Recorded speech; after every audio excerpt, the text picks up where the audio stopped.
Hello everyone, welcome back to Sang General Military Channel. Have you heard this news? According to a report from RIA Novosti, a state-owned media outlet, Russia has recently unveiled its latest military breakthrough in the development of the RVMD-2 short-range missile by Gazem Vimpel, a Moscow-based company. Russia has gained significant advantage in developing fifth-generation air-to-air missiles over the past 5 to 10 years, and has even reached the stage of industrial production. The RVMD-2 can be deployed in the internal compartments of the fifth-generation Su-57 fighter aircraft. The Su-57 Felon is an advanced fifth-generation stealth fighter jet manufactured by the United Aircraft Corporation's UAC subsidiary under Rostec. With the RVMD-2, the combat capabilities of the Su-57 are enhanced, making it more formidable in air battles.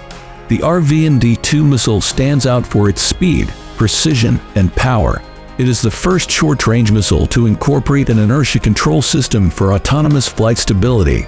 The RVMD-2 missile can be launched forward, maneuver in the air, and engage enemy aircraft trailing behind the Su-57, thereby increasing its combat effectiveness.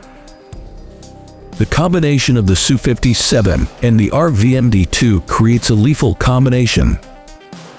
However, specific details about the integration of the missile into the Su-57 fleet and overall production scale have not been announced.